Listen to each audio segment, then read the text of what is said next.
The recall is creating kind of a little bit of confusion here, right, when it comes to safe sunscreens. Joining us now to help us understand sunscreen labels is board-certified dermatologist Dr. Matthew Knight. Dr. Knight, it is good to see you. I feel like it's been forever. How are you? Yeah, great to see you. I'm actually coming to you from the Florida Society of Dermatology meeting, so this is very, very timely. Well, you're in a perfect place to talk about our subject matter today. So what does your skin type have to do with which sunscreen you should pick? For example, is broad spectrum the best for everybody?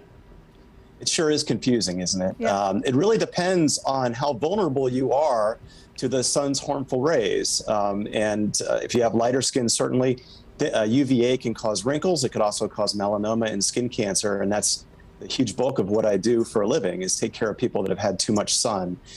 So broad spectrum sunscreens are important because they protect against all the sun's harmful rays, but there's a lot of misinformation out there, and it's very hard as a consumer to know which sunscreen to pick.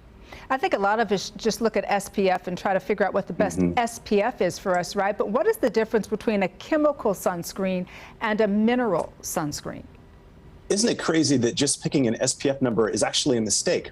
Because SPF only speaks to part of the sun's harmful rays that it blocks. So you want to look for those words that say broad spectrum. And you're right, there are two different types of sunscreens. There are chemicals that scatter sunlight, and then there are inert metals that block it, kind of like a lead shield.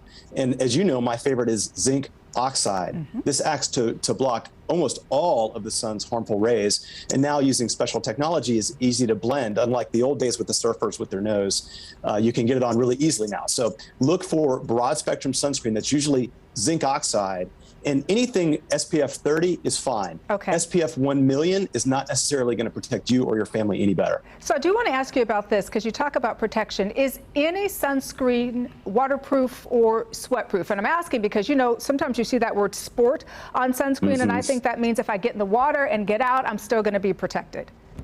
Right. The FDA has actually gotten after some companies for mislabeling their products that would lead a consumer to think that you can apply it once and leave it on forever. It's just not the case. There's no sunscreen that you can apply once and then go out in the ocean and then 5 hours later you're still protected. They're all pretty much the same, and it's all branding. So if you see a baby sunscreen or a sport sunscreen, there's not a medical definition for that. They're just labeling it that way.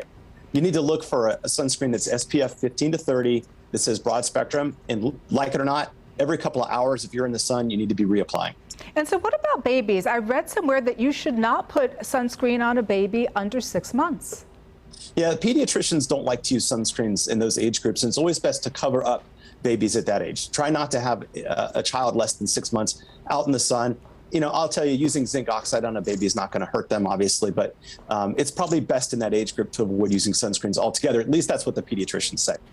All right, Dr. Matthew Knight, enjoy the conference, and thanks so much for joining us. We appreciate you. Everybody, enjoy your summer. Thanks so much.